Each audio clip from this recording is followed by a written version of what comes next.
This video is made for academic purpose only. Well, as I have mentioned on the trailer video, this video is going to focus on the factors and the process that led to the division of the Korean Peninsula in 1945 and the establishment of two different governments in 1948. Before we talk about the Korean division and the Korean War, let's start from the late 19th century. In 1897, the 26th king of Joseon dynasty, Gojong, announced the establishment of the Great Korean Empire and nominated himself as an emperor. This was one of his methods to strengthen his power and the nation's power, while ultimately seeking a way to reduce the intervention by the Japanese after their victory over China on the First Sino-Japanese War from 1894 to 1895. However, it turned out as a meaningless movement. Gojong once secretly fled to the Russian legation with fear of assassination by the Japanese after his wife, Queen Myeongsang, was assassinated by the Japan gangs in 1895. He desperately asked help from Russia to uproot the Japanese influence of Korea, but Russia was crushed by the Japan in Russo-Japanese War in 1904. Without any opponents, in 1910, Korea was officially colonized by the Japan after 5 Korean government officials signed to a colonization treaty in 1905 called Usajoya. At the time, Japan was the strongest nation in Asia, with early adaptation and modernization with Western technology. The process was called the Meiji Restoration, started in 1868. They had an ideology of imperialism with a belief that their destiny is to become a leader of Asia. They had ultimate ambition, which was to be the ruler of Asia over China at the time Qing dynasty. To gain more access to the oil fields on the ocean, they invaded the island of South Asia. They even tried to gain control over the Pacific Ocean. Japan has attacked Hawaii, the incident called Attack of Pearl Harbor in 1941. With the surprise attack, a war between Japan and the United States of America have started, which is known as the Pacific War. The ambition of Japan to be the ruler of Asia was matched by the United States nuclear bombardment on Nagasaki and Hiroshima in 1945. They surrendered and gave up all of their colonies, which finalized the World War II. In 1945, the 36 years of Japanese colonization that depraved Korean society with suppression and abusements was officially over. Korea was full of joy, with expectation for regaining freedom and sovereignty. However, it turns into against their favor. After the Second World War was over, the United States of America was looking forward to liberalize all worldwide nations into democratic and capitalist governments. However, there was a huge obstacle: the Soviet Union. Soviets wanted to spread their communism ideology for a certain amount with an excuse, which was guaranteeing their safety. This led the USA to fear the expansion of the Soviet Union's ideology of communism and socialism. To restrain the Soviets' eventual control over the entire Korean peninsula and gain dominance over the whole of Asia, the US suggested the divided rule of the Korean peninsula. US and Soviet agreed to divide the nation in half by 38 parallel. Northern sector was under Soviet communism and southern sector was under the US democracy with US military government called Usamgik. Initially, the plan was to create a unified government for Korea after several years of the stabilization process, as it was announced during the Cairo Conference of 1943 that Korea should be an independent country after all. However, the gap between the idea of the US and Soviet was huge. They had multiple meetings regarding the unification or even just proper communication between the North and South.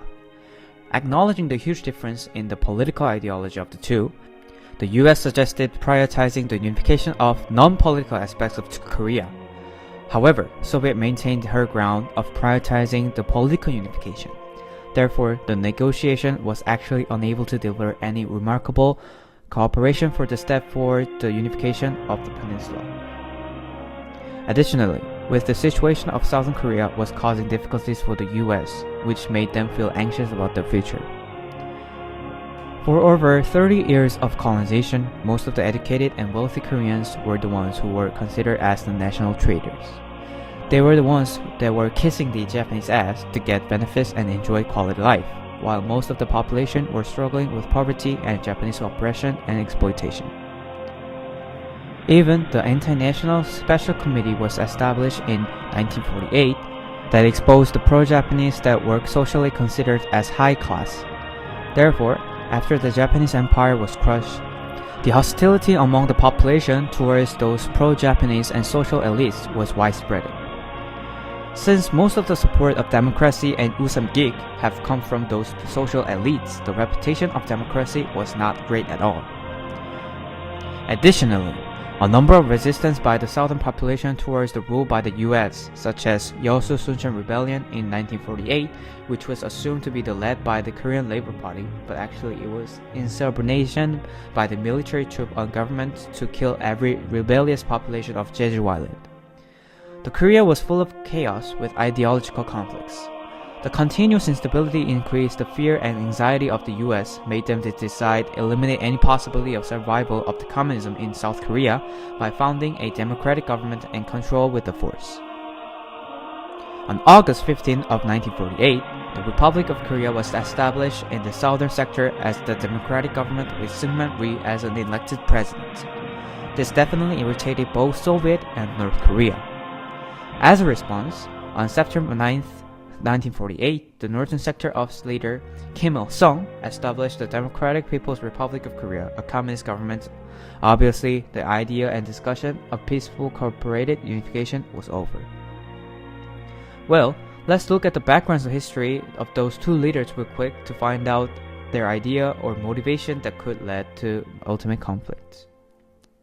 Syngman Rhee is the first president of South Korea, who ruled over 12 years with 3 presidency terms.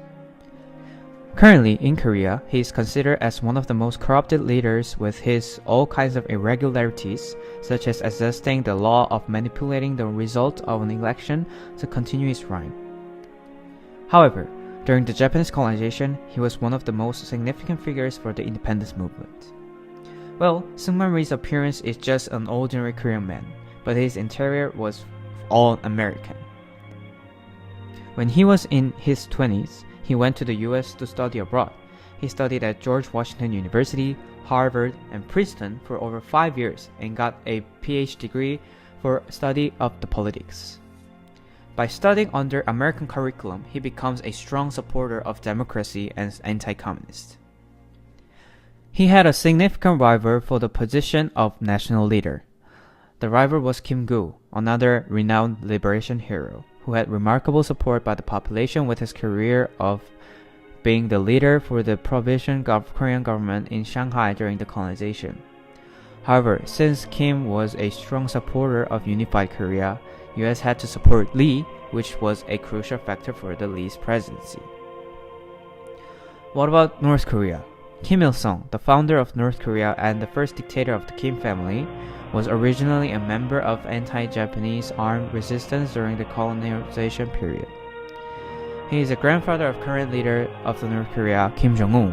He was part of the Northeast anti-Japanese force, which had a political ideology of communism. After the force was destroyed by the Japanese in 1942, he fled to the Soviet Union and became a spy for them. Well, there is an opinion that armed group that he took the part of was actually lacked in either its aim for the liberalization of Korea or identity as a Korean. This is supported by the evidence that most of the members immigrated to China after the liberalization actually happened. Nonetheless, he was selected to be the leader of North Korea by the Soviet Union and also considered as one of the liberalization heroes, which significantly helped him to build cult of personality and become a leader of the North sector of Korea. So, as the peaceful unification seemed impossible, both leaders thought the war was the only way to unite the peninsula. Especially Kim Il-sung was actively preparing for the war under military support by Stalin. The illusion of the war was there.